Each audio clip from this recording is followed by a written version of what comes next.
Sa birthday party ng kanyang anak na si Princess, sinabi ni Manny Pacquiao na gusto niya maibalik ang kondisyon ng kanyang katawan nung siya ay 25 anyos pa lang. Bilang paghahanda raw niya sa laban nila ni Juan Manuel Marquez. Hindi na rin daw tatakbo sa pagkagobernador si Pacquiao. Sa halip ay kakandidato muli sa pagkakongresista ng Sarangani. Saksi si Marizo Mali.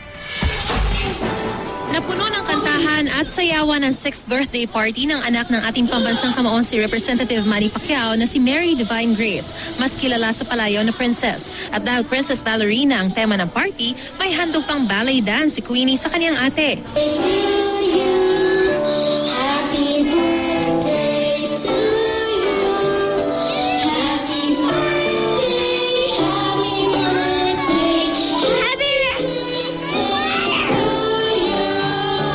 Pati ang pambansang kamao kasama ang ibang daddies na pasayaw na rin ang Gangnam Style sa pakiusap ni Princess. Oppa Gangnam Style!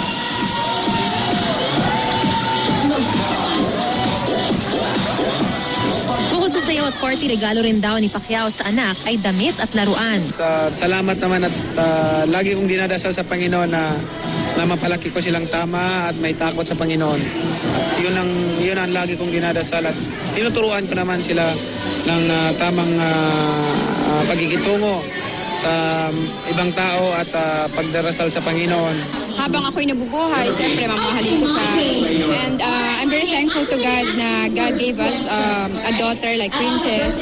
Na may princess kami sa family, mabait na bata. And Ang buong ballroom nabalot ng mga kulay na pink, purple at blue na paboritong mga kulay daw ni Princess. Tuwang-tuwa siyempre si Princess sa handog sa kanyang birthday party. Happy! What do you want to tell your parents? They made this possible for you, all of this. What do you want to tell them? Thank you, Mommy and Daddy, for making my party. I love you. Isa rin sa mga dumalo sa party ang conditioning coach ni Pacquiao na si Alex Ariza. Mas maaga at mas matinding araw ang gagawing paghahanda ngayon ni Pacquiao sa kanyang ika-4 na laban kay El Dinamita Juan Manuel Marquez. Sinabi rin ni Pacman na seryoso siya sa hamong makalaban si Pretty Boy Floyd Mayweather Jr. matapos tanggapin na ang lahat ng hinihiling nito. Ako pa ang lumalabas na ayaw kong lumaban. Ako ang nabiblame ng mga tao na bakit hindi natuloy. So this time, wala nang dahilan para hindi matuloy yung laban, no? At nasa kanya na yun. Kung hindi man matuloy, nasa kanya na.